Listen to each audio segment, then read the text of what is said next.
नमस्ते मेरे प्यारे दोस्तों, हम लोग बिहार एसएससी इंटर लेवल के लिए जीके और साइंस की सटीक एवं शानदार तैयारी कर रहे हैं। आज हम लोग प्लेटफॉर्म वॉल्यूम 2 का सेट नंबर 7 देखेंगे। जो पीछे का वीडियो नहीं देखें वो प्ले लिस्ट में जाकर जरूर देख लीजिएगा। ना संघर्ष ना तकलीफ तो खाक मजा है जीने में, बड़े बड़े तूफान थम जाते हैं जब आग लगी हो सीने में। तो चलिए शुरू करते हैं। और आप लोग रूम में भी एक सेट जरूर डेली प्रैक्टिस करना है और मैथ और रीजनिंग का भी सोल्यूशन करना है। और इस तरह से प्रैक्टिस करना है आपको कि जो सेट जैसे कि 150 क्वेश्चन है उसमें, तो अगर 120 आया है तो आपको 30 क्वेश्चन गलत हुआ है तो सारे क्वेश्चन को आपको याद कर लेना है, 150 क्वेश्चन को। यानी कि अगर अगली बार अगर सेट आप मारें, एक बुक को तब तक मारना चाहिए जब तक आपका 150 में से 145 नहीं आ जाए, तब तक उसको सेट को लगाइए। ठीक है, तो चलिए यहाँ पर देखते हैं। आपका इसमें भी 100 क्वेश्चन आपका जीके और साइंस का रहेगा। इसमें भी आपका 80% से अबव आपको आना चाहिए। नहीं आता है फिर वीडियो को दोबारा ज़रूर देखिएगा। तो चलिए शुरू करते हैं। पहला क्वेश्चन है कि खसाबा दादा साहेब जाधव निम्नलिखित में से किस खेल में ओलंपिक पदक जीतने वाले पहले भारतीय थे? तो खसाबा दादा साहेब जाधव यानी के.डी. जाधव है ना। के.डी. जाधव जो है वो किस खेल में ओलंपिक पदक जीतने वाला पहले भारतीय है? तो ये थे कुश्ती के क्षेत्र में ना। कुश्ती के क्षेत्र में ये ओलंपिक का पहला पदक जीतने वाला ये खिलाड़ी था, के.डी. जाधव ही था। और ओलंपिक में पदक जीतने वाली पहली भारतीय महिला खिलाड़ी कौन थी? तो वो थी कर्नम मल्लेश्वरी, भारोत्तोलन में ना, वेट लिफ्टिंग में। तो भारोत्तोलन में पहली महिला खिलाड़ी है कर्नम मल्लेश्वरी। और पहली जो व्यक्ति है, पुरुष है, वो है के.डी. जाधव है। ठीक है, वो किस में है? तो कुश्ती में है। ठीक है, याद रखना ये चीज़ें। और अब कुछ महत्वपूर्ण चीज़ें याद रखना है, जैसे कि भारत का पहला व्यक्तिगत स्वर्ण पदक विजेता कौन है? तो वो है अभिनव बिंद्रा, है ना।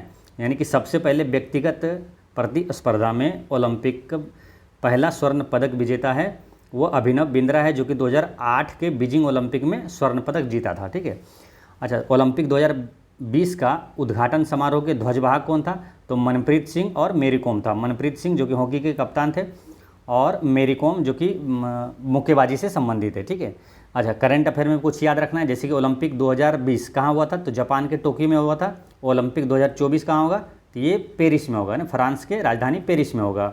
और ये जो ओलंपिक 20 और 24 वाला है ये ग्रीष्मकालीन ओलंपिक है। और शीतकालीन ओलंपिक है 2022 और 26 वाला। तो 2022 का जो शीतकालीन ओलंपिक है वो कहाँ हुआ था? तो चीन की राजधानी बीजिंग में हुआ था। ठीक है, और 2026 का जो है शीतकालीन ओलंपिक कहाँ होगा? तो 2026 का जो ओलंपिक है वो इटली में होगा। तो ये अति महत्वपूर्ण प्रश्न है, ये सब याद रखना है। नेक्स्ट है कि आर हरिकुमार का नौसेना अध्यक्ष के तौर पर कौन सा क्रम है? तो ये है 25वां क्रम। आर हरिकुमार नौसेना के 25वें ये क्या अध्यक्ष, नौसेना अध्यक्ष बने थे। लेकिन अभी वर्तमान में करंट अफेयर में कौन है अभी? तो वो है दिनेश कुमार त्रिपाठी है। नौसेना के अध्यक्ष है दिनेश कुमार त्रिपाठी। और वो कौन से क्रम में है? तो ये 26वां हो गया। ठीक है, तो दिनेश कुमार त्रिपाठी जो है नौसेना के वर्तमान अध्यक्ष है। करंट अफेयर में आपको याद रखना है वायुसेना अध्यक्ष कौन है? बी.आर. चौधरी है, जो कि 27वां है ना। बी.आर. चौधरी वायुसेना अध्यक्ष, बी.आर. चौधरी 27वां है। नौसेना अध्यक्ष दिनेश कुमार त्रिपाठी 26वां है। थल सेना अध्यक्ष अभी मनोज पांडे 29वां है। ठीक है, और CDS अभी कौन है? यानी कि चीफ ऑफ डिफेंस स्टाफ अभी कौन है? तो कौन है? अनिल चौहान है। ठीक है, तो याद रखना है। और तीनों सेनाओं का सर्वोच्च कमांडर कौन होता है? तो राष्ट्रपति होता है, जो कि वर्तमान में द्रौपदी मुर्मू है। नेक्स्ट है कि लखनऊ में आयोजित सैयद मोदी भारतीय अंतर्राष्ट्रीय टूर्नामेंट 2023 खिताब के पुरुष एकल का विजेता कौन बने हैं? तो ये बने हैं चीयू जेन चीनी ताइपे। चीयू जेन चीनी ताइपे ये सैयद मोदी भारतीय अंतर्राष्ट्रीय टूर्नामेंट 2023 के पुरुष एकल का विजेता है, चीयू जेन चीनी ताइपे। ठीक है, तो ये याद रखना है। नेक्स्ट है भारत के कितने राज्यों की सीमाएं बांग्लादेश से जुड़ी हुई है? तो भारत की कितने राज्यों की सीमा बांग्लादेश से जुड़ी हुई है? तो 5 राज्य बांग्लादेश से जुड़ी हुई है। कौन कौन सा राज्य है? तो एक है मिजोरम, ठीक है, फिर है त्रिपुरा, मिजोरम, त्रिपुरा, मेघालय, असम, पश्चिम बंगाल। ये 5 राज्य हो गया। इसे याद कैसे रखना है? और ये क्या है? पांचों राज्य जो है ये बांग्लादेश के साथ सीमा साझा करता है। ठीक है, बांग्लादेश से जुड़ा हुआ है। ठीक है, इसे याद कैसे रखना है?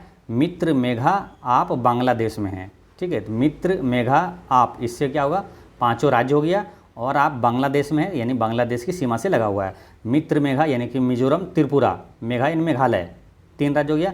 आप यानी कि असम और पश्चिम बंगाल, ये पांचों राज्य बांग्लादेश की सीमा से लगा हुआ है, ठीक है। ये याद रखना है क्योंकि कई बार पूछ दिया जाता है कि बांग्लादेश की सीमा से कौन सा राज्य सीमा साझा नहीं करता है, तो ये करता है पांचों राज्य बांग्लादेश से। मित्र मेघा आप बांग्लादेश में है, मिजोरम, त्रिपुरा, मेघालय, असम और पश्चिम बंगाल ये बांग्लादेश के साथ सीमा साझा करता है, ठीक है। ये अति महत्वपूर्ण चीज़ें, ये याद रखना है, कभी भी सभी एग्जाम में ये पूछा जाता है तो याद रखना है। नेक्स्ट है,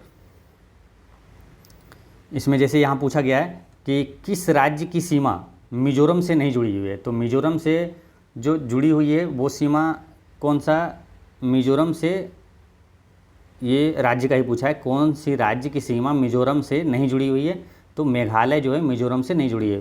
बाकी मिजोरम से जो सीमा लगा हुआ है असम, मणिपुर और त्रिपुरा का लगा हुआ है, ये याद रखना है। नेक्स्ट है, गांधी जी को चंपारण की समस्याओं के बारे में किस शहर में सूचित किया गया था और उस जगह का दौरा करने के लिए आमंत्रित किया गया था, तो लखनऊ अधिवेशन जो 1916 में हो रहा था, जो 1916 में जो लखनऊ अधिवेशन हुआ था, उस समय उनको राजकुमार शुक्ला जी जो कि पश्चिम चंपारण के थे, किसान थे, वो गांधी जी को आमंत्रित किए थे कि आप हमारे यहाँ यानी कि चंपारण आने के लिए आमंत्रित किए थे। तो कब हुआ था, ये लखनऊ में हुआ था, ठीक है, लखनऊ में ये आमंत्रित किए थे। तो क्वेश्चन अति महत्वपूर्ण ये पूछा जाता है कि चंपारण आने के लिए गांधी जी को आमंत्रित किसने किया था, तो राजकुमार शुक्ला ने किया था। चंपारण सत्याग्रह कब हुआ, 1917 में हुआ। चंपारण आंदोलन या चंपारण सत्याग्रह बोलिए, और ये किसके विरुद्ध हुआ था, 3 कट्ठिया पद्धति के विरुद्ध हुआ था, नील की खेती के विरुद्ध हुआ था, ठीक है। जिसमें कि क्या है, 3 कट्ठे की नील की खेती अंग्रेज लोग क्या है ज़बरदस्ती करवाते थे, 20 कट्ठे में 3 कट्ठे की खेती नील की खेती करना पड़ता था, ठीक है। इसी के विरोध, इसमें बीपीएससी में ये क्वेश्चन पूछा गया, मान लो कि जो चंपारण सत्याग्रह में, जो चंपारण आंदोलन में कितना नील की खेती करना पड़ता था, तो यहाँ ऑप्शन में था 3/20, 6/20, है ना, 3/10, तो याद रखना है आपको 3/20 है ना, 20 कट्ठे पर 3 कट्ठे की नील की खेती करना पड़ता था, ठीक है। तो ये याद रखना है, ये सब अति महत्वपूर्ण प्रश्न है। यहाँ पर क्या है, कई क्वेश्चन पूछा जाता है, जैसे कि गांधी जी भारतीय राजनीति में किस आंदोलन से प्रवेश किया था, तो ये चंपारण आंदोलन से ही भारतीय राजनीति में गांधी जी प्रवेश किया था। और गांधी जी का जो भारत में पहला सफल सत्याग्रह कौन सा था, तो ये चंपारण सत्याग्रह ही था। तो ये सारी चीज़ें याद रखना है। नेक्स्ट है, भारत ने इजराइल से फंसे नागरिकों को निकालने के लिए कौन सा ऑपरेशन चलाया, तो इजराइल में फंसे नागरिक को निकालने के लिए भारत ने जो ऑपरेशन चलाया था, तो वो अजय ऑपरेशन चलाया था, ठीक है। इस टाइप का क्वेश्चन पूछा हुआ है, ठीक है, करंट अफेयर में पूछा जाता है, इसलिए याद रखना है।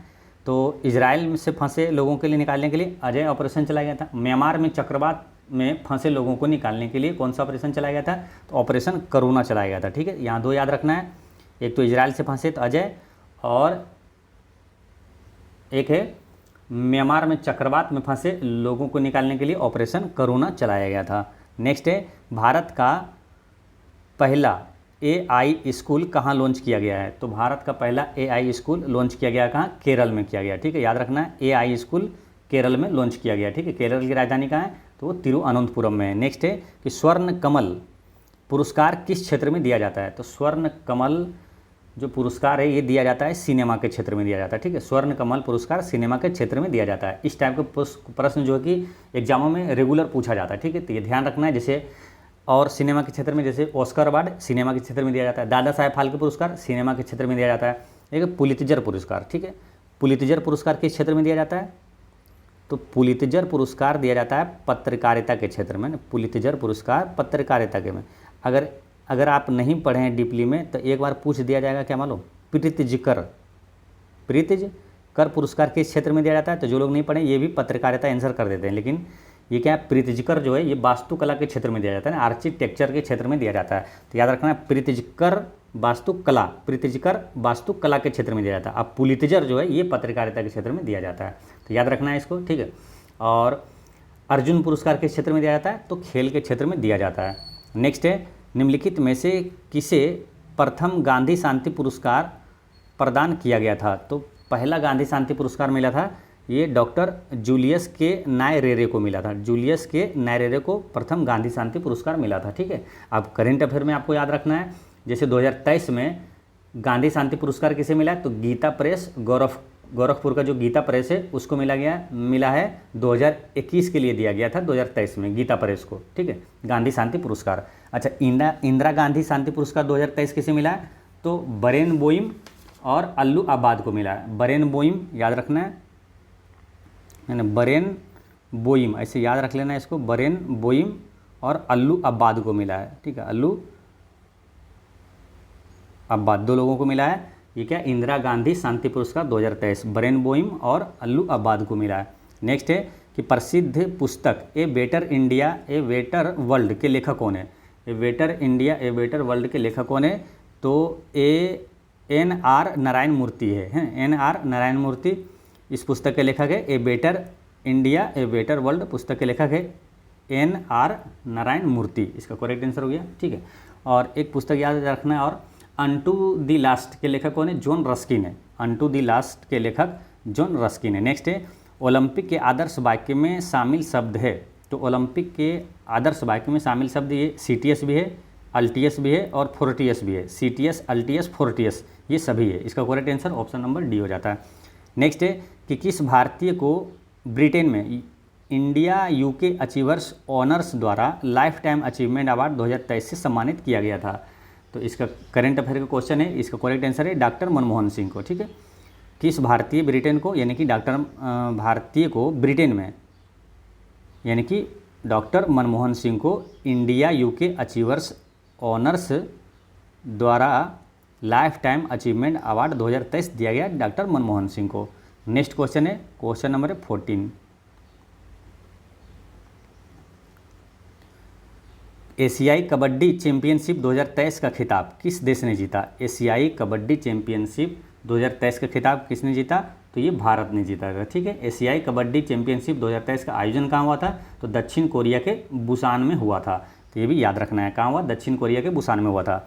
नेक्स्ट है कि प्रतिवर्ष विश्व ओजोन दिवस कब मनाया जाता है, तो विश्व ओजोन दिवस मनाया जाता है 16 सितंबर को मनाया जाता है ना। विश्व ओजोन संरक्षण दिवस 16 सितंबर को मनाया जाता है। यहाँ 2-3 इंपॉर्टेंट क्वेश्चन याद रखना है, जैसे कि मॉन्ट्रियल प्रोटोकॉल का संबंध किससे, तो ओजोन संरक्षण से है, और ओजोन परत कहाँ पाया जाता है, तो समताप मंडल में पाया जाता है। और जैसे कि सूर्य से जो खतरनाक पराबैंगनी विकिरण है उसको पृथ्वी पर आने से कौन रोकता है, तो ओजोन परत ही रोकता है। ठीक है, और ओजोन में छिद्र कहाँ दिया गया है, तो अंटार्कटिका महाद्वीप में देखा गया है, ये ध्यान रखना है।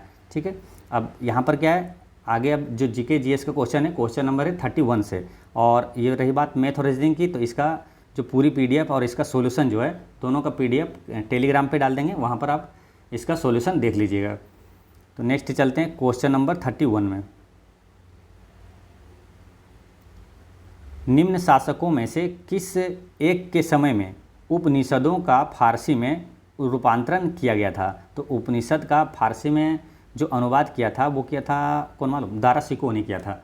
ठीक है, और वो किसके समय, तो शाहजहाँ के समय में किया था, शाहजहाँ के शासनकाल में किया था। ठीक है, और एक क्वेश्चन आता है कि स्थापत्य के क्षेत्र में जो किस मुगल काल के शासक के काल को स्वर्णकाल कहा गया, तो शाहजहाँ के शासनकाल को स्वर्णकाल कहा गया था स्थापत्य के क्षेत्र में। ठीक है, अच्छा, उपनिषदों की संख्या कितनी है, तो 108 है, और वेद की संख्या कितनी है, 4 है, और पुराणों की संख्या कितनी है, 18 है, और भारत में जो बायोस्फीयर रिजर्व है वो भी कितना है, 18 है, और जो महाभारत में जो पर्व की संख्या कितनी है, वो भी 18 है।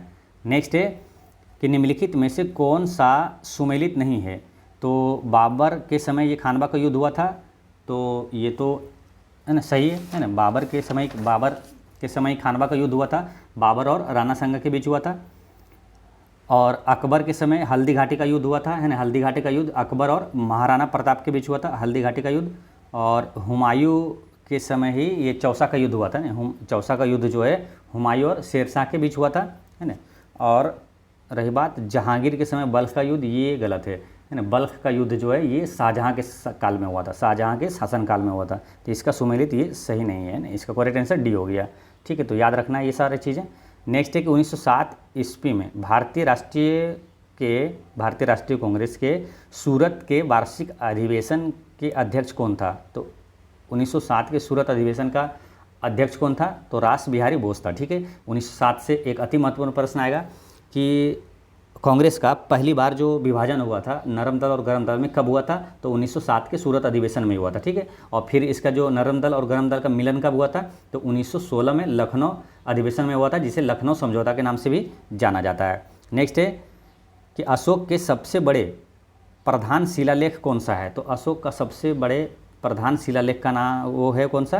तो वो 13वां शिलालेख है। ठीक है, इसका करेक्ट आंसर है 13वां शिलालेख है। और जो कलिंग युद्ध का वर्णन है वो किस शिलालेख में है? तो 13वें शिलालेख में ही है ना। कलिंग युद्ध जो 261 ईसा पूर्व में हुआ था, उसका वर्णन, ये भी क्वेश्चन अति महत्वपूर्ण है कि कलिंग युद्ध का वर्णन किस शिलालेख में है? तो 13वें शिलालेख में। ठीक है, याद रखना है। अच्छा, ये जो अशोक है, एक बार रेलवे एनटीपीसी में पूछा गया था कि अशोक किसका पौत्र है? तो आपको याद रखना है, पौत्र पूछ लिया गया था। कई लोग इसका मतलब पिताजी समझ लिए तो आंसर, कई लोग बिंदुसार भी टिक कर दिए थे। ध्यान रखना है कि चंद्रगुप्त मौर्य का संस्थापक है मौर्य वंश का जो संस्थापक है चंद्रगुप्त मौर्य। चंद्रगुप्त मौर्य का पुत्र है बिंदुसार। अब बिंदुसार का पुत्र है अशोक, यानी कि अशोक किसका पौत्र हो गया? पौत्र यानी पोता, तो चंद्रगुप्त मौर्य का पौत्र हो गया अशोक हो गया। ठीक है, तो ये ध्यान रखना है। अब चंद्रगुप्त मौर्य का पुत्र है बिंदुसार, बिंदुसार का पुत्र है अशोक। अब बिंदुसार जैसा एक कन्फ्यूजन वाला नाम आएगा आपको बिंबिसार, तो बिंबिसार वो अलग है, वो हर्यक वंश का संस्थापक है ना, बिंबिसार। ठीक है, ये बिंबिसार एक, ये हर्यक वंश के संस्थापक है। और बिंदुसार जो है ये क्या है? मौर्य वंश का है, जो अशोक का पिता का नाम है बिंदुसार। ठीक है, तो ये कन्फ्यूजन वाले अधिकतर प्रश्न पूछे जाते हैं, तो इसलिए ध्यान रखना है। ठीक है। अच्छा, सांची का स्तूप किसने बनाया था? तो अशोक ने बनाया था। ये क्वेश्चन आप जानते हैं, कई बार पूछा गया, लेकिन इस बार एक बार रेलवे एनटीपीसी में पूछा गया था कि धामे का स्तूप का निर्माण किसने करवाया? तो धामे का स्तूप का निर्माण करवाया था अशोक ने ही करवाया था। ठीक है, सांची का स्तूप मध्य प्रदेश में, धामे का स्तूप जो है उत्तर प्रदेश में। ठीक है। अच्छा, भारत का जो राज्य चिन्ह है, राज की चिन्ह है, वो कहाँ से लिया गया है? तो सारनाथ स्थित अशोक के सिंह स्तंभ की अनुकृति है। ठीक है, यानी सारनाथ स्थित अशोक स्तंभ से लिया गया है। नेक्स्ट है, निम्न में से कौन सा लोकप्रिय जनजातीय नृत्य कर्नाटक से संबंधित है? तो कर्नाटक का जो नृत्य है वो कौन सा? यक्षगान कहाँ का है? तो कर्नाटक का है। ठीक है, यक्षगान कर्नाटक का है। जात्रा कहाँ का है? पश्चिम बंगाल का है। मोहिनी अट्टम और कथकली ये कहाँ? केरल का है।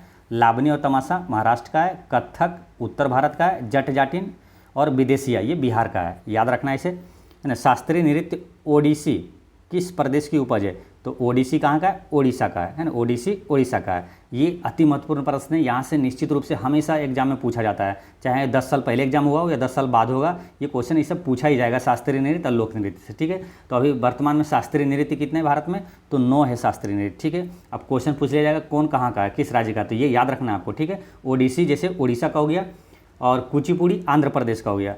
कुचिपुड़ी आंध्र प्रदेश का, इसे याद कैसे रखना है? कभी नहीं भूलिए, कन्फ्यूजन नहीं होगा। जैसे कि पार्टी में जाते हैं, शादी में जाते हैं, तो क्या है? कच्छ का पुड़िया आंध्रा में खा गए हैं। ठीक है, आंध्रा में कच्छ का पुड़िया खा गए, यानी कुचिपुड़ी आंध्र प्रदेश का है।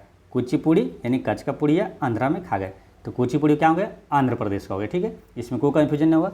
और भरतनाट्यम तमिलनाडु का है। भरतनाट्यम भरत तमिल है ना, भरत तमिल ऐसे रिलेट करना, भरत तमिल, भरतनाट्यम तमिलनाडु का है। और मोहिनी अट्टम और कथकली ये दोनों केरल का है। मोहिनी अट्टम और कथकली केरल का। देखिए, कथकली जैसा एक है कथक, तो इसमें कन्फ्यूजन ना हो, इसलिए कथक कहाँ का? उत्तर भारत का। कथकली है ना, लो आ रहा है तो केरल का हो जाएगा, है ना। कथकली केरल, केरल में भी लो आ रहा है। कथकली केरल का, और कथक जो उत्तर भारत का है। सतरिया कहाँ का? असम का है। और मणिपुरी ये मणिपुर का है, ये तो नाम से स्पष्ट है। मणिपुरी मणिपुर का है। ओडिसी ओडिशा का है, तो ऐसे याद रहेगा आपको।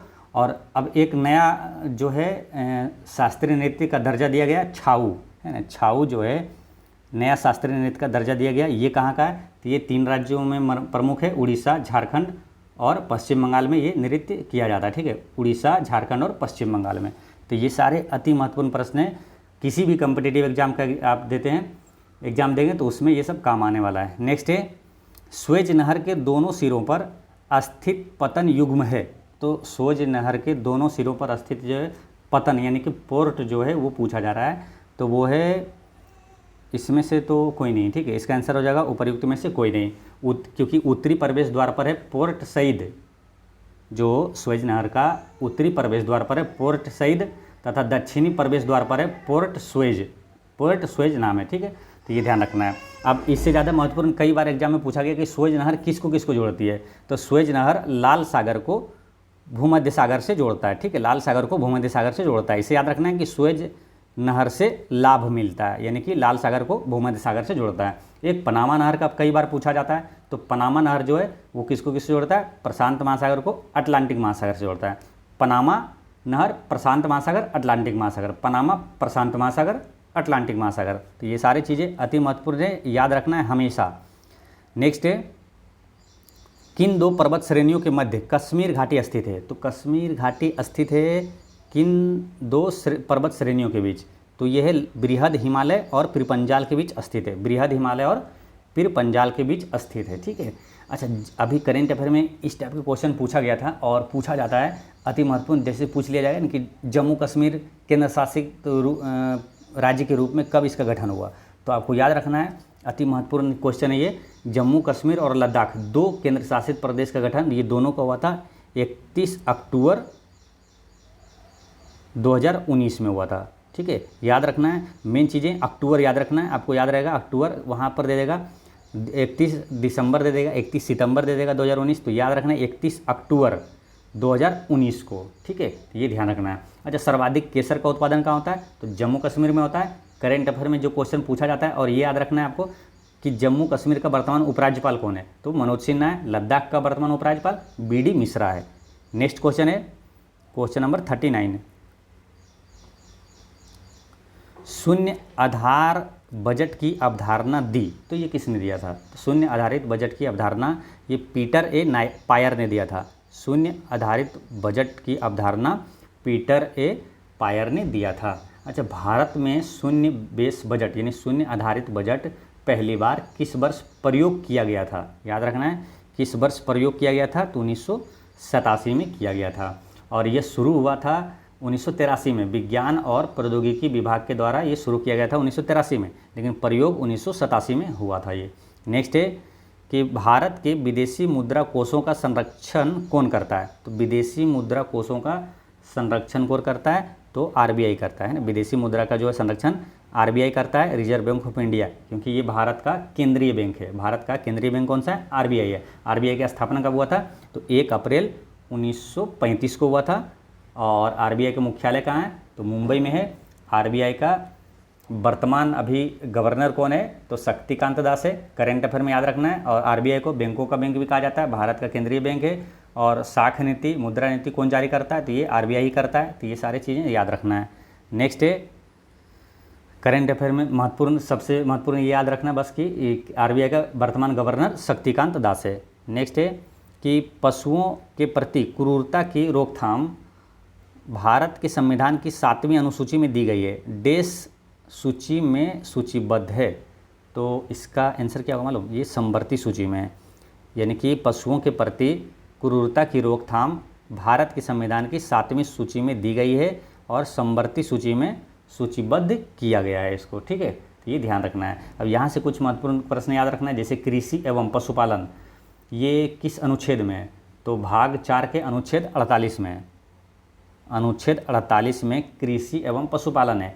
अब एक है अनुच्छेद 48 के ए, तो ये भी ध्यान रखना है, कन्फ्यूजन ना हो।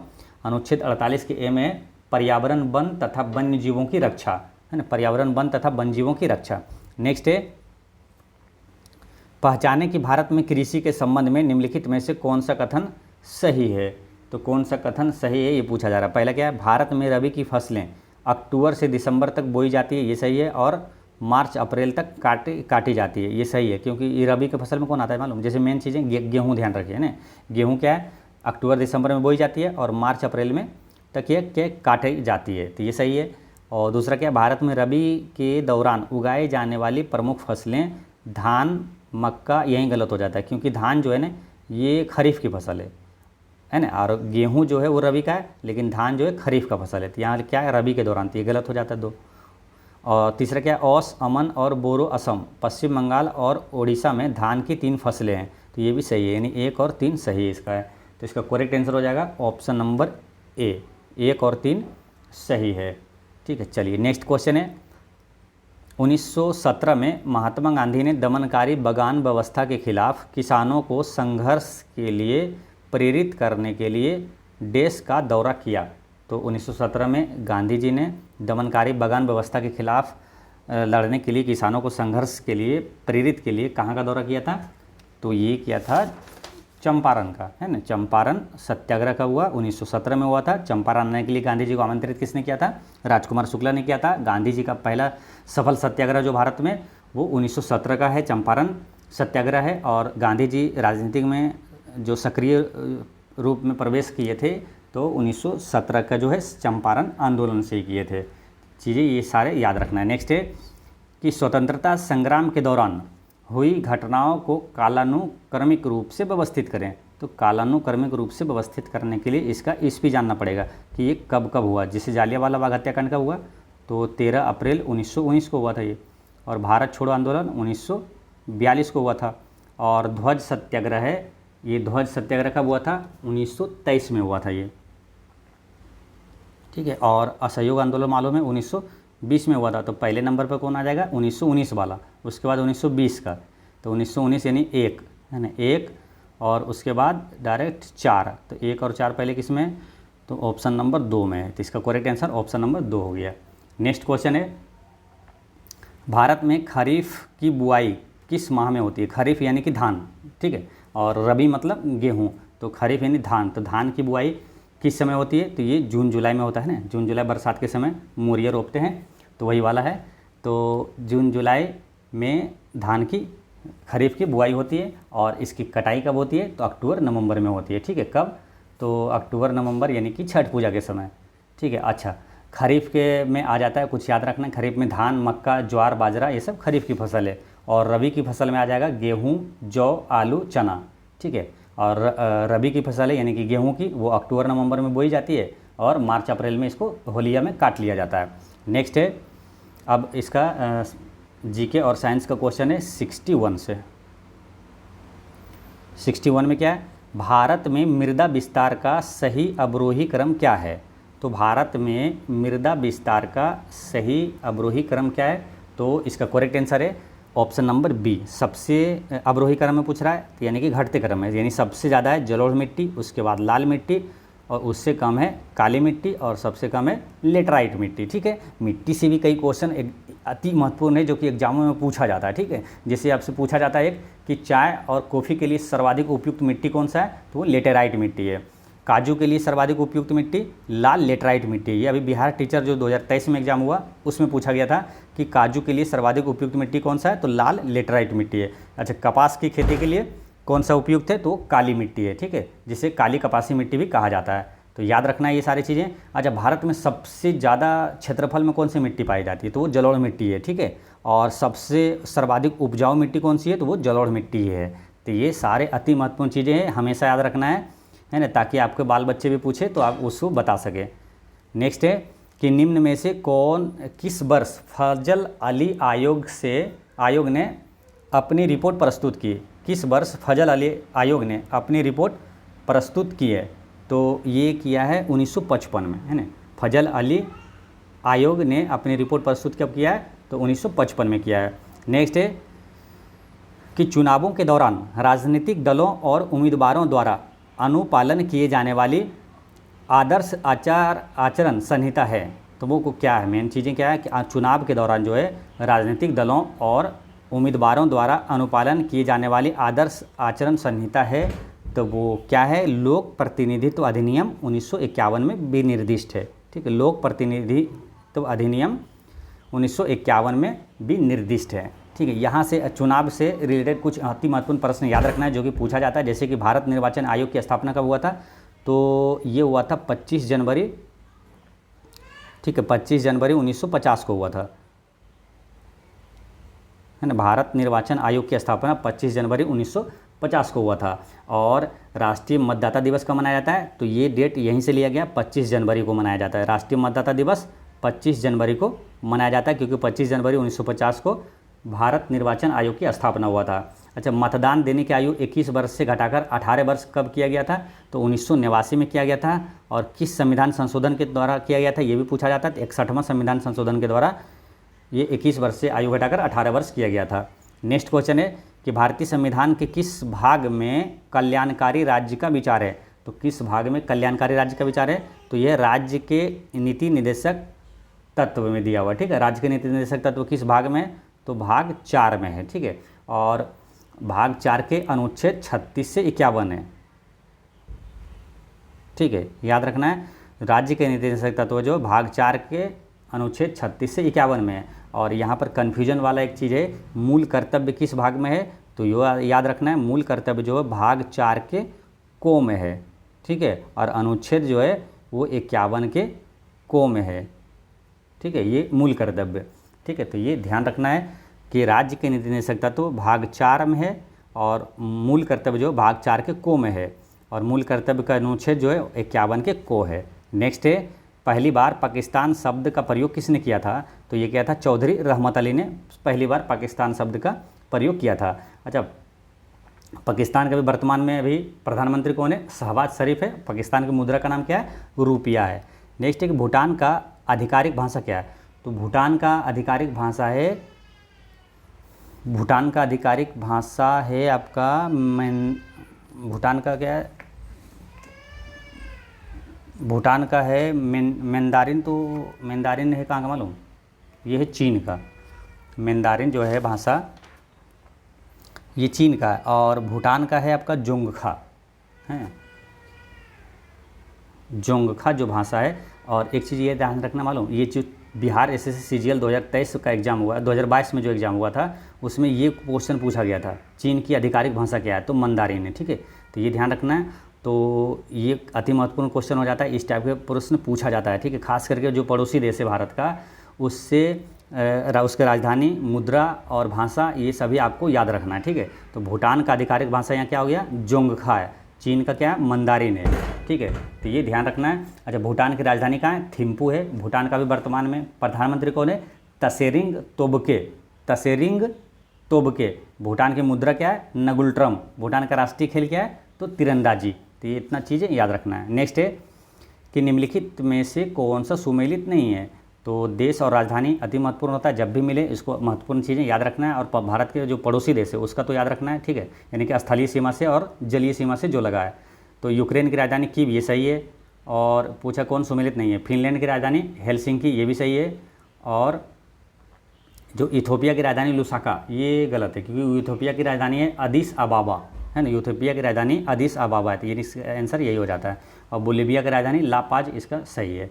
नेक्स्ट है, इसमें क्या है, मिलान करना है, प्रमुख लिपि और प्रचलित उसका नाम है। जैसे सिंधु लिपि का प्रचलित नाम इसमें से कौन हो सकता है मालूम, तो सिंधु लिपि, हड़प्पा लिपि। ठीक है, ये तो आप दिमाग से सोच के मार सकते हैं, नहीं भी कभी पढ़ें तो आइडिया से लगा सकते हैं, सिंधु लिपि, हड़प्पा लिपि, यानी 1 का 4 हो जाएगा। ठीक है, 1 का 4 हो जाएगा। और फिर है क्या, मैथिली का भी आप जानते हैं ना, मैथिली का क्या हो जाएगा अपना तिरहुत, है ना। तिरहुत प्रमंडल जैसे आता है तो वो तिरहुता हो जाएगा, मैथिली का तिरहुता हो जाता है, यानी 4 डी का क्या हो जाएगा, 1 हो जाएगा। तो डी का 1 और 1 का 4 किस में है, डी का 1 और 1 का 4 इसमें है ना, ऑप्शन नंबर 1 में, ए में है। तो इसका आंसर क्या हो जाएगा, ऑप्शन नंबर ए हो जाएगा। ठीक है, लेकिन आपको क्या याद कर लेना है, सिंधु लिपि का जो प्रचलित नाम है हड़प्पा लिपि। मलयालम लिपि का जो प्रचलित नाम है, तो मलयालम का क्या हो जाएगा, केराली, है ना। केरल की जो भाषा भी जानते हैं मलयालम है, तो केराली लिपि हो जाएगा। ये ऐसे 3 हो जाएगा इसका। और तेलुगु एवं कन्नड़ ये आंध्र प्रदेश का हो जाएगा, और मैथिली हो जाएगा तिरहुत लिपि। ठीक है, तो ये याद रखना है सारे। नेक्स्ट है कि आयमा नाम भारत का प्रथम डिजिटल पंचायत वार्ड है, ये किस राज्य में है, तो आयमा नाम जो है ये भारत का प्रथम क्या है, डिजिटल पंचायत वार्ड है, ये किस राज्य में है, तो ये है केरल में। ठीक है, याद रखना है। 2 प्रश्न यहाँ से पूछा जाएगा। आयमा नाम जो है, आयमा नाम ये क्या ऐसे आ जाएगा कि भारत का प्रथम डिजिटल पंचायत कौन सा वार्ड है, तो भारत का प्रथम डिजिटल पंचायत वार्ड आयमा नाम है। और फिर यहाँ पूछा गया आयमा नाम किस राज्य में है, तो केरल में है। ठीक है, अच्छा, केरल की राजधानी कहाँ है, तिरुवनंतपुरम है। केरल के वर्तमान मुख्यमंत्री पिनराई विजयन है, और केरल का वर्तमान राज्यपाल जो है आरिफ मोहम्मद खान है। और सर्वाधिक लिंगानुपात राज्य केरल है। सर्वाधिक साक्षरता वाला राज्य वो भी केरल है। ठीक है, थोरियम का सर्वाधिक उत्पादन केरल में होता है, और रबर का सर्वाधिक उत्पादन केरल में ही होता है। नेक्स्ट है, भारत में पंचायती राज व्यवस्था का शिल्पी किसे कहा जाता है, तो पंचायती राज व्यवस्था का शिल्पी कहा जाता है बलवंत राय मेहता को। यहाँ पर आंसर क्या हो जाएगा, BR मेहता, है ना, बलवंत राय मेहता को कहा जाता है। ठीक है, यहाँ पर कई इंपॉर्टेंट क्वेश्चन पंचायती राज से बिहार के एग्जाम में खास करके पूछा जाता है। ठीक है, 2 स्तरीय पंचायती राज का सुझाव किसने दिया था, तो अशोक मेहता ने दिया था। और त्रिस्तरीय पंचायती राज का सुझाव किसने दिया था? तो बलवंत राय मेहता ने दिया था। पंचायती राज किस संविधान संशोधन के तहत जोड़ा गया है? तो ये पंचायती राज जो है 73वां संविधान संशोधन के तहत जोड़ा गया है, पंचायती राज 73वां। और नगर पालिका, जब भी आप पंचायती राज के पढ़ें तो नगर पालिका भी साथ में रिवीजन करना, ठीक है। नगर पालिका है 74वां संविधान संशोधन के तहत, ठीक है। और ये पंचायती राज जो है, पंचायती राज वो है 11वीं अनुसूची में है, ठीक है। और नगर पालिका 12वीं अनुसूची में है। और पंचायती राज किस भाग में? भाग 9 में है। नगर पालिका है भाग 9 के ए में है, ठीक है। तो ये सारी चीज़ें ध्यान रखना है। पंचायती राज व्यवस्था सबसे पहले कहाँ लागू हुआ था? तो ये लागू हुआ था राजस्थान के नागौर जिला में लागू हुआ था, 2 अक्टूबर 1959 को लागू हुआ था। नेक्स्ट है जीवन की भौतिक गुणवत्ता सूचकांक PQLI किसके द्वारा विकसित किया गया है? तो जीवन की भौतिक गुणवत्ता सूचकांक जो है ये किसके द्वारा विकसित किया गया है? तो ये किया गया मॉरिस द्वारा विकसित किया गया ना। जीवन की भौतिक गुणवत्ता सूचकांक मॉरिस द्वारा विकसित किया गया है। नेक्स्ट क्वेश्चन है 72, सामुदायिक विकास कार्यक्रम का उद्देश्य क्या है? तो सामुदायिक विकास कार्यक्रम का उद्देश्य है कि शैक्षणिक सुविधाएं सुलभ करना, यह है जीवन स्तर को बेहतर बनाना, और कृषि कार्यक्रम और संचार प्रणाली में सुधार करना, ये सभी है सामुदायिक विकास कार्यक्रम का उद्देश्य। सामुदायिक विकास कार्यक्रम की शुरुआत कब हुआ? ये क्वेश्चन कई बार पूछा गया है। तो सामुदायिक विकास कार्यक्रम की शुरुआत 1952 में हुआ था। 1952 जब भी आए तो 4 अति महत्वपूर्ण प्रश्न आपको रिवीजन कर लेना है। लोकसभा का गठन कब हुआ था? 1952 में। राज्यसभा का गठन कब हुआ? 1952 में। राष्ट्रीय विकास परिषद जो यहाँ पर है NDC, नेशनल डेवलपमेंट काउंसिल, इसका गठन कब हुआ था? 1952 में हुआ था। और सामुदायिक विकास कार्यक्रम की शुरुआत भी 1952 में हुआ था, ठीक है। तो ये चारों चीज़ें हमेशा याद रखना है आपको। नेक्स्ट है राष्ट्रीय विकास परिषद। ये क्या है? राष्ट्रीय विकास परिषद जो है ये राष्ट्रीय योजनाओं की समीक्षा करता है, ठीक है। ये ध्यान रखना, राष्ट्रीय योजनाओं की समीक्षा करता है। एक क्वेश्चन ऐसे भी आ जाता था कि योजना आयोग का जो अंतिम अनुमोदन कौन करता है? तो ये राष्ट्रीय विकास परिषद ही करता था। तो राष्ट्रीय विकास परिषद की शुरुआत कब हुआ? तो 1952 में हुआ था, ठीक है। लोकसभा, राज्यसभा, राष्ट्रीय विकास परिषद, सामुदायिक विकास कार्यक्रम की शुरुआत 1952 से हुआ था। नेक्स्ट है कि किस सरकार में विधायिका, कार्यपालिका और न्यायपालिका तीनों सम्मिलित होते हैं? तो ये होता है ग्राम सरकार में। ग्राम सरकार में क्या है? ये विधायिका, कार्यपालिका और न्यायपालिका तीनों सम्मिलित होता है। और 73वां संविधान संशोधन का संबंध किससे है? तो पंचायती राज से है। और 74वां संविधान संशोधन का संबंध नगर पालिका से है। नेक्स्ट है कि 2 अक्टूबर 1952 की जो 1952 में जो सामुदायिक विकास कार्यक्रम लागू हुआ था, लागू होने से पूर्व 1948 में सर्वप्रथम किन 2 जिलों को एक प्रायोगिक योजना शुरू किया गया था? यानी किन 2 जिलों में एक प्रायोगिक योजना शुरू किया गया था? तो ये किया गया था इटावा और गोरखपुर में किया गया था ना। इसका याद रखना है, इटावा और गोरखपुर में किया गया था। अब नेक्स्ट क्वेश्चन है जीके जीएस का है 91 से।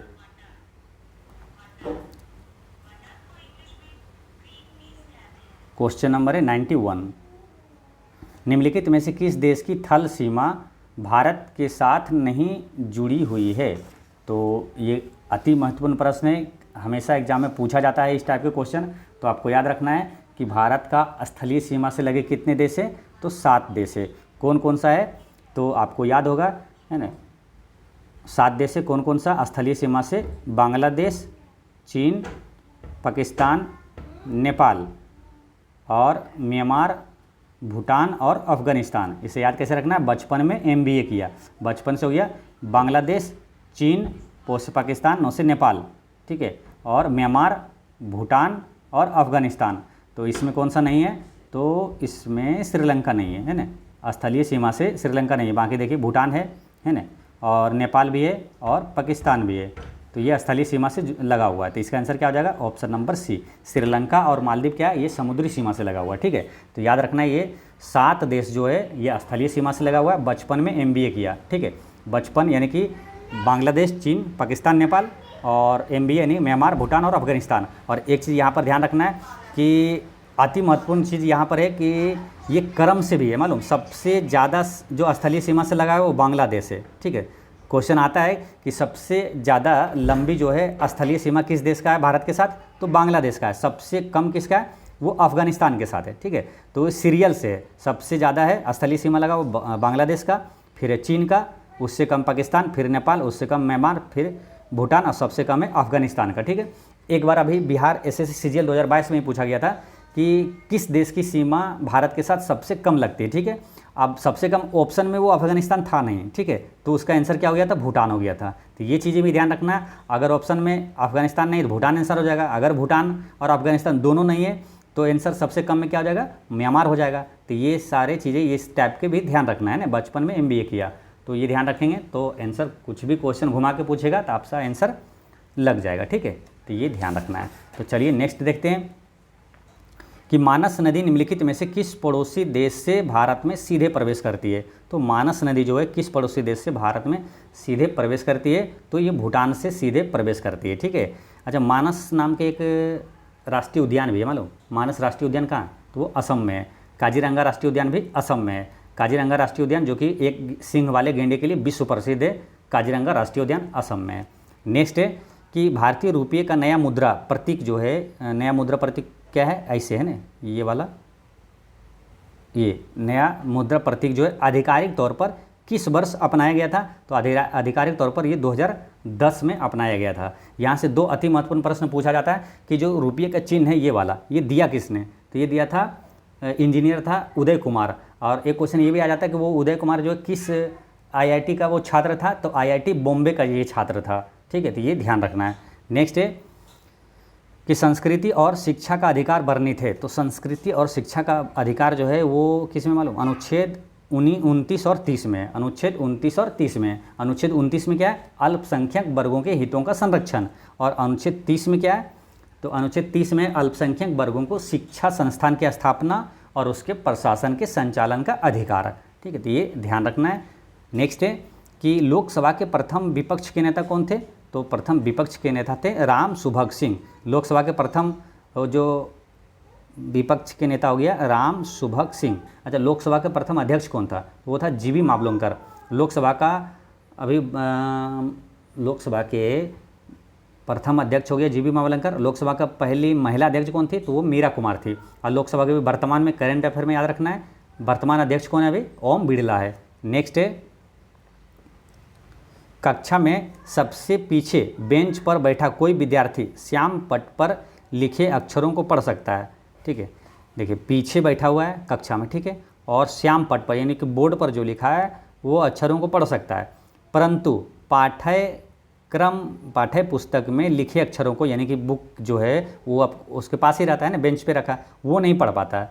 तो इसका कौन सा कथन सही है, तो इसमें क्या सही है कि विद्यार्थी के नेत्र का निकट बिंदु जो है वो उससे दूर हो गया है, उससे निकट बिंदु जो दूर हो गया, इसलिए दूर की वस्तु को जो स्पष्ट रूप से पढ़ रहा है, नज़दीक वाले को स्पष्ट रूप से नहीं पढ़ रहा है, ठीक है। अब यहाँ पर दो इंपॉर्टेंट चीज़ें याद रखना है। दूरदृष्टि दोष है जो हाइपरमेट्रोपिया, दूरदृष्टि को किस लेंस से ठीक किया जाता है, तो दूरदृष्टि को ठीक किया जाता है किस लेंस से, तो उत्तल लेंस से ठीक किया जाता है, ठीक है। और निकट दृष्टि दोष को ठीक किया जाता है अवतल लेंस से किया जाता है, ठीक है। ये कभी कन्फ्यूजन ना हो इसमें, है ना, एक्सचेंज ना हो जाए, कन्फ्यूजन ना हो, और याद भी रहे हमेशा। कैसे याद रखना है, देखिए दूरदृष्टि, दूर से क्या है, 2 लेटर है इसमें, 2 लेटर वाले को ठीक करने के लिए ये 3 लेटर है ना, इसमें 3 लेटर है उत्तल, 3 लेटर वाले लेंस चढ़ाएंगे, और 3 लेटर वाला जो है निकट दृष्टि दोष, ये 3 लेटर है इसमें निकट, तो इसमें 4 लेटर वाला लेंस चढ़ाएंगे, तो ऐसे याद रख लेना है, ठीक है। नेक्स्ट है किस वैज्ञानिक ने सुझाव दिया कि चुंबक को भी धारावाही चालक पर समान और विपरीत बल लगाना चाहिए। किस वैज्ञानिक ने सुझाव दिया कि चुंबक को भी धारावाही चालक पर समान और विपरीत बल लगाना चाहिए, तो ये दिया था आंद्रे मेरी एम्पियर ने, आंद्रे मेरी एम्पियर ने दिया था, ठीक है। और स्वतंत्र रूप से लटका हुआ चुंबक किस दिशा में होता है, तो उत्तर दक्षिण दिशा में होता है। उस तत्व का नाम बताइए जिसका इलेक्ट्रॉनिक विन्यास 2 8 7 है, तो इसको जोड़ लीजिए, 2 और 8 कितना, 10 और 7 17, यानी 17 परमाणु संख्या किसका है, तो वो क्लोरीन का है, तो इसका आंसर हो गया क्लोरीन, है ना। तो इलेक्ट्रॉनिक विन्यास में ये होता है, उसका जो परमाणु संख्या आता है उसको ऐसे लिखा जाता है, 2 8 7 हो गया, यानी कि सबको जोड़ दीजिए, यानी वो परमाणु संख्या हो गया, और परमाणु संख्या किसका ये 17, तो ये क्लोरीन का है, ठीक है। कार्बन के परमाणु संख्या कितने हैं, 6 है, हाइड्रोजन का कितना है, तो 1 है, और हीलियम का 2 है ना, तो ये ध्यान रखना है। नेक्स्ट है डैश उपयोगकर्ता को दूरस्थ ढंग से इंटरनेट के माध्यम से किसी अन्य कंप्यूटर और टर्मिनलों के अभिगम की सुविधा प्रदान करता है, तो ये क्या, टेलनेट। टेलनेट उपयोगकर्ता को दूरस्थ ढंग से इंटरनेट के माध्यम से किसी अन्य कंप्यूटर और टर्मिनलों के अभिगम की सुविधा प्रदान करता है। तो यहाँ आंसर क्या होगा, टेलनेट हो गया। ठीक है। अच्छा, HTTP का फुल फॉर्म पूछा जाता है, क्या होता है मालूम, हाइपर टेक्स्ट ट्रांसफ़र प्रोटोकॉल। तो ये याद रखना है। अच्छा, भारत में आम लोगों के लिए इंटरनेट की शुरुआत कब हुआ था मालूम, ये हुआ था 1995 में। ठीक है, तो ये ध्यान रखना है।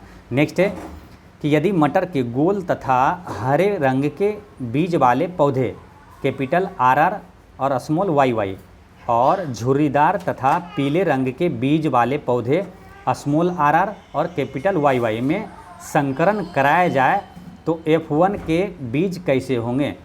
तो एक बार फिर से क्वेश्चन समझिए।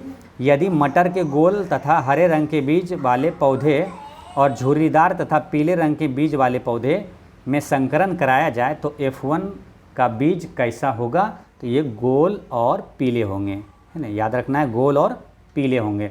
नेक्स्ट है घरेलू साधित्रों में का लघु पतंजो अथवा अतिभारण से बचाने के लिए उपयोग किया जाने वाला सर्वाधिक महत्वपूर्ण सुरक्षा उपाय क्या है। यानी कि जो करंट चले जाता है उसको बचाने के लिए, कोई नुकसान ना हो जाए उससे बचाने के लिए किसका यूज़ करते हैं हम लोग, तो फ्यूज तार का प्रयोग करते हैं। ठीक है, तो फ्यूज इसका आंसर हो जाएगा। और फ्यूज तार किसका बना होता है, कई बार एग्जाम में पूछा गया है। तो फ्यूज तार टीन और शीशा का बना होता है, ये ध्यान रखना है। नेक्स्ट है शुष्काक्षिकोप का मनुष्यों में प्रकोप किस विटामिन की कमी से होता है। शुष्काक्षिकोप यानी रिकेट्स, ये किस विटामिन की कमी से होता है, तो ये होता है विटामिन डी की कमी से होता है। ठीक है, विटामिन डी की कमी से रोग होता है रिकेट्स, ऑस्टियोमलेशिया भी होता है। तो ये ध्यान रखना है। रिकेट्स को सूखा रोग भी कहा जाता है, तो ये ध्यान रखना है। शुष्काक्षिकोप, रिकेट्स या तो सूखा रोग या तो ऑस्टियोमलेशिया, ये रोग किसके कारण होता है, विटामिन डी की कमी से होता है। विटामिन डी का रासायनिक नाम क्या है, तो कैल्सीफेरोल है। ठीक है, ये ध्यान रखना है। अच्छा, विटामिन के की कमी से क्या होता है, तो रक्त का थक्का नहीं जमता है। विटामिन ए की कमी से रतौंधी होता है। विटामिन सी की कमी से अस्कर्वी रोग होता है। नेक्स्ट क्वेश्चन है 103, निम्नलिखित में से कौन सा तत्व अम्लीय ऑक्साइड बनाता है। तो ऑप्शन में क्या दिया, परमाणु क्रमांक 7 वाला तत्व या परमाणु क्रमांक 3 वाला तत्व, परमाणु क्रमांक 12 वाला तत्व, परमाणु क्रमांक 19 वाला तत्व। ये पूछा जा रहा है कौन सा तत्व अम्लीय ऑक्साइड बनाता है, यानी कि इसका परमाणु क्रमांक दिया है, यानी इससे पता करना है आपको कौन सा तत्व है ये। जैसे परमाणु क्रमांक 3 है, ये 7 है, 7 में क्या है, ये किसका है, नाइट्रोजन का है।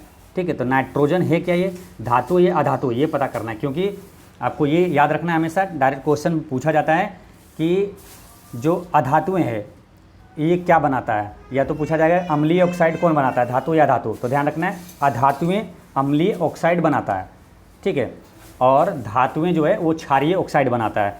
तो अधातु ये नाइट्रोजन हो गया, यानी कि अम्लीय ऑक्साइड अधातुएं अम्लीय ऑक्साइड बनाता है। इसका आंसर ए हो जाएगा। ठीक है, ये हो जाएगा। अब जैसे परमाणु क्रमांक 3 है, तो ये क्या है, लिथियम है, तो ये धातु है।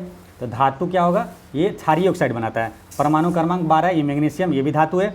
और परमाणु क्रमांक 19 ये क्या, पोटेशियम, ये भी धातु है। ठीक है, तो याद क्या रखना है, अधातुएं अम्लीय, देखिए ओ से अधातु, ओ से अम्लीय, और धातु जो है वो क्षारीय ऑक्साइड बनाता है। तो याद रखना है, अधातुएं अम्लीय ऑक्साइड बनाता है, अधातुएं अम्लीय, अधातु क्षारीय ऑक्साइड बनाता है। नेक्स्ट है वायु का वेग संबंधित है। तो वायु का वेग संबंधित है किससे, दाब प्रवणता से संबंधित है। ठीक है ना, जो चक्रवात और प्रति चक्रवात आता है वो दाब प्रवणता के कारण ही आता है, ये भी याद रखना है। नेक्स्ट है कि प्रकाश के 7 घटक रंगों में परिकिरणन की घटना की खोज 1666 में किसके द्वारा किया गया था, तो ये आइजैक न्यूटन के द्वारा किया गया था, है ना।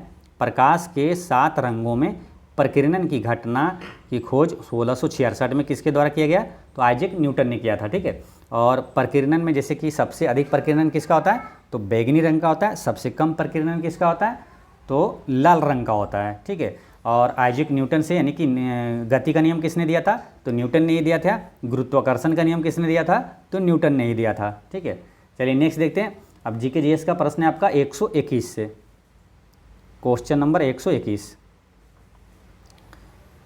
कि एक पुष्प में लैंगिक जनन की परिघटनाओं का सही क्रम निम्नलिखित में से कौन सा है। ठीक है, एक पुष्प में लैंगिक जनन की परिघटनाओं का सही क्रम, तो वो क्या है, परागन, फिर निषेचन, भ्रूण और नवोद्भिद। याद रखना है, परागन, निषेचन, भ्रूण और नवोद्भिद इसका सही क्रम है। नेक्स्ट है निम्नलिखित में से कौन सा विद्युत का कुचालक है? तो विद्युत का कुचालक क्या हो जाएगा? जैसे एल्युमिनियम में विद्युत का ये सुचालक है, ये तांबा भी सुचालक है और चांदी भी सुचालक है। तो विद्युत का कुचालक क्या हो जाएगा? ऑप्शन नंबर सी इसका आंसर हो जाएगा। प्लास्टिक जो है विद्युत का कुचालक है। ठीक है, ये ध्यान रखना है। अब यहाँ से एक अति महत्वपूर्ण प्रश्न आता है कि विद्युत का सबसे ज़्यादा सर्वाधिक सुचालक कौन है, सबसे अच्छा चालक कौन है? तो वो चांदी है। विद्युत का सबसे अच्छा चालक है चांदी। ये क्वेश्चन आता है कि विद्युत का सुचालक एकमात्र अधातु है ना, विद्युत का सुचालक एकमात्र अधातु वो ग्रेफाइट है। नेक्स्ट है कि दलदल एवं धान के खेतों में निम्नलिखित में से इनमें से कौन सी गैस उत्सर्जित होती है? तो धान के खेतों या दलदल एवं धान के खेत से कौन सा गैस निकलता है? तो मीथेन गैस निकलता है। मीथेन गैस अति महत्वपूर्ण है। यहाँ से कई क्वेश्चन आता है, जैसे कि बायोगैस का मुख्य घटक कौन सा है? तो मीथेन है। और बायोगैस को ही क्या गोबर गैस भी कहा जाता है, यानी गोबर गैस का भी मुख्य घटक मीथेन है। प्राकृतिक गैस का मुख्य घटक कौन सा है? तो मीथेन है।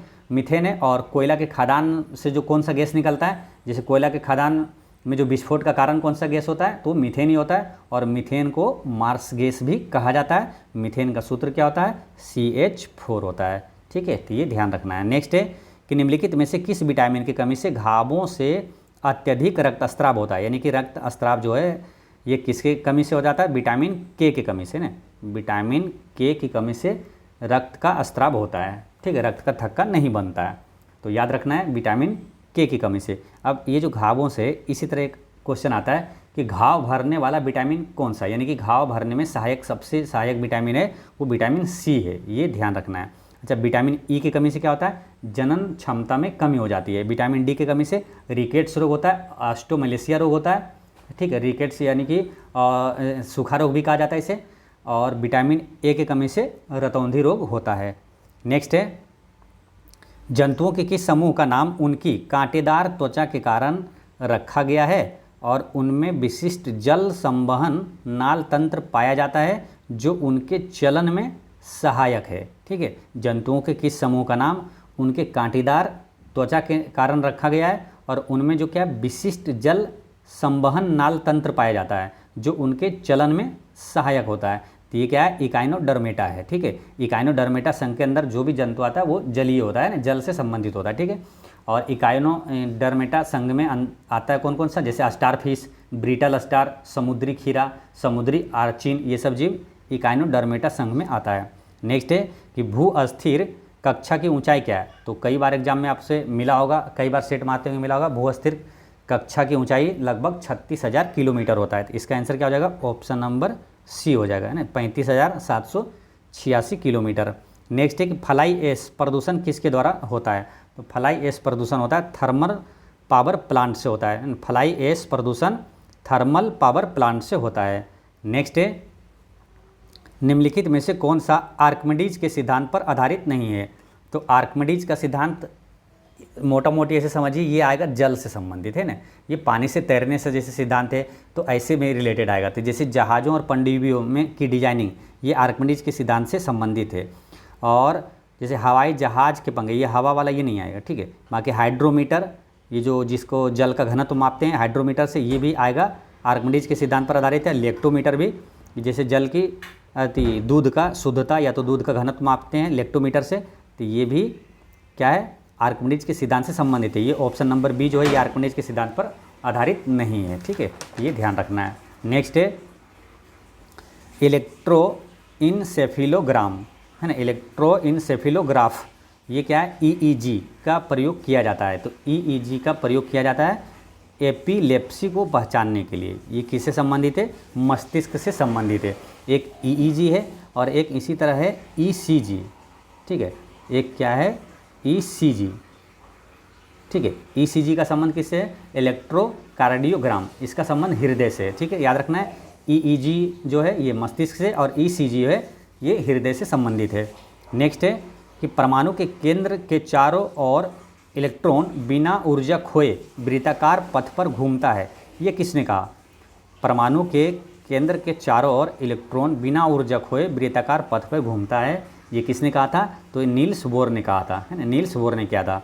चेडविक क्या है? ये न्यूट्रॉन की खोज किसने किया था? चेडविक ने किया था। और एक्सरे की खोज किसने किया? रोएंटजन ने किया था। और रदरफोर्ड क्या है? इससे आता है क्या? नाभि की खोज किसने किया था? तो रदरफोर्ड ने किया था।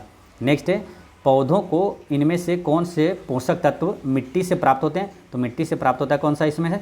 ये नाइट्रोजन। नाइट्रोजन पौधे से प्राप्त होता है। और एक क्वेश्चन आता है कि पौधे नाइट्रोजन को किस रूप में प्राप्त करते हैं? तो नाइट्रोजन को नाइट्रेट के रूप में प्राप्त करते हैं। ठीक है, याद रखना, नाइट्रेट के रूप में प्राप्त करते हैं। नेक्स्ट है कि वह कार्बोहाइड्रेट जिनमें बढ़ते हुए क्रम में कार्बन परमाणु है, वह कार्बोहाइड्रेट जिनमें बढ़ते हुए क्रम में कार्बन परमाणु है, तो वो कौन सा है? एरिथ्रोज, जाइलेज और मेनोज, ये बढ़ते क्रम में कार्बन परमाणु है। ठीक है, सबसे ज़्यादा मेनोज में हो गया, उससे कम जाइलोज, उससे कम एरिथ्रोज, है ना, एरिथ्रोज, जाइलोज और मेनोज। ठीक है, तो ये ध्यान रखना है। अच्छा, सबसे सरल शर्करा कौन सा होता है मालूम? तो वो ग्लूकोज होता है। सबसे सरल शर्करा ग्लूकोज होता है और सबसे मीठा शर्करा फ्रक्टोज होता है। नेक्स्ट है क्वेश्चन नंबर 133, 133। सौर स्पेक्ट्रम में बैंगनी रंग से लाल रंग की ओर क्या होता है? तो बैंगनी रंग से लाल रंग की ओर क्या होता है? विचलन घटता है, अपवर्तनांक भी घटता है। यानी कि सबसे अधिक विचलन बैंगनी रंग का होता है, या तो अपवर्तनांक बोलिए या तो प्रकीर्णन बोलिए। सबसे अधिक बैंगनी रंग का होता है और सबसे कम लाल रंग का होता है। ठीक है, तो ये पूछा है बैंगनी से लाल रंग की ओर क्या होगा?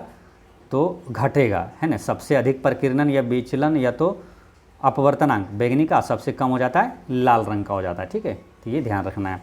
नेक्स्ट क्वेश्चन है, नीचे दी गई आहार श्रृंखला में मान लीजिए कि चौथे पोषी स्तर पर ऊर्जा की मात्रा 5 kg है। चौथे पोषी स्तर पर ऊर्जा की मात्रा 5 kg है। तो बताइए कि उत्पादक स्तर पर कितनी ऊर्जा उपलब्ध होगी? ठीक है, कितनी ऊर्जा उपलब्ध होगी उत्पादक स्तर पर? ठीक है, अब यहाँ पर क्या है, एक चीज़ ये ध्यान रखना है कि जो ऊर्जा का दशांश नियम है, ठीक है, ऊर्जा का दशांश नियम ये कहता है कि प्रति एक पोषी स्तर से दूसरी पोषी स्तर पर केवल 10% ही ऊर्जा का स्थानांतरण होता है। ठीक है, ये ध्यान रखना है। ऊर्जा का दशांश नियम किसने दिया था? तो लिंडमैन ने दिया था। ठीक है, ये भी अति महत्वपूर्ण प्रश्न है, या भी रेलवे एनटीपीसी में पूछा गया था कि ऊर्जा का दशांश नियम किसने दिया था? तो लिंडमैन ने दिया था। ठीक है, लिंडमैन याद रखना है, लिंडमैन ने दिया था। और इसमें क्या है, और एक क्वेश्चन ये भी पूछा जाता है, यहाँ कई अति महत्वपूर्ण क्वेश्चन यहाँ से पूछा गया है कि किसने दिया था? लिंडमैन ने दिया था। ये क्वेश्चन ऐसे आ जाता है कि एक जो आहार श्रृंखला में एक पोषी स्तर से दूसरी पोषी स्तर में ऊर्जा का कितना प्रतिशत हस्तांतरण होता है? तो 10% हस्तांतरण होता है। अब क्वेश्चन पर आते हैं, यहाँ क्या बोला है कि चौथे पोषी स्तर पर इतना हो गया। तो जैसे देखिए, मान के चलिए ये पूछा, फिर उत्पादक स्तर पर कितना था? तो उत्पादक स्तर पर मान के चलिए x था। ठीक है, अब इसमें क्या है, इसमें 10% ही आगे गया। ठीक है, 10% आगे जाने का मतलब क्या है? जैसे 10% इसको लिखते हैं। ठीक है, तो 10% यानी कि इसको काटते हैं 10% है ना। 10% यानी कि कितना हो गया? 1/10। तो 1/10 ही आगे गया। ठीक है, फिर ये क्या हुआ, चौथे पोषी स्तर पर पूछा रहा है। तो पहला ये था, दूसरे पर जैसे गया तो इतना गया, फिर तीसरे पे 1/10 गया, 10% ही गया, फिर चौथे पे 1/10 गया। तो लास्ट में कितना है ऊर्जा की मात्रा बचा? 5 kg। ठीक है, तो अब इसको x का मान निकाल लेंगे तो पहले वाला आ जाएगा। तो इधर क्या है, 1 2 3 शून्य इधर बैठा दीजिए। ठीक है, कितना हो गया? 5000 kg। यानी इसका आंसर क्या हो जाएगा? 5000 kg। ये उत्पादक स्तर पर इतना ऊर्जा था, 5000 kg। ठीक है, समझ गए? तो इसी तरह बनाना है। मेन चीज़ें याद रखना है, ऊर्जा का जो एक स्तर से दूसरे स्तर में 10% ही हस्तांतरण होता है, और ऊर्जा का दशांश नियम लिंडमैन ने दिया था। नेक्स्ट क्वेश्चन है, निम्नलिखित में से कौन सा वर्णक हमारे बालों, त्वचा और आँखों के रंग के लिए मुख्य रूप से उत्तरदायी है? तो जो हमारे त्वचा का रंग कौन निर्धारण करता है? तो मेलानिन वर्णक जो है वो करता है ना, मेलानिन। ठीक है, याद रखना है, मेलेनिन। अच्छा, पत्तियों का हरा रंग किसके कारण होता है? तो क्लोरोफिल के कारण होता है। क्लोरोफिल में मैग्नीशियम पाया जाता है। कौन सा तत्व पाया जाता है पूछा जाता है? तो मैग्नीशियम। और खून का जो लाल रंग होता है वो किसके कारण? तो हीमोग्लोबिन के कारण होता है। और उसमें कौन सा तत्व पाया जाता है? तो लोहा पाया जाता है। ठीक है, तो याद रखना है दोस्तों। इस तरह से आपका प्लेटफॉर्म वॉल्यूम 2 का सेट नंबर 7 का जीके और साइंस का पूरा क्वेश्चन होता है समाप्त। और वीडियो कैसा लगा कमेंट में बताइएगा, और मिलते हैं नेक्स्ट वीडियो में। पढ़ते रहें, मुस्कुराते रहें। जय हिंद दोस्तों।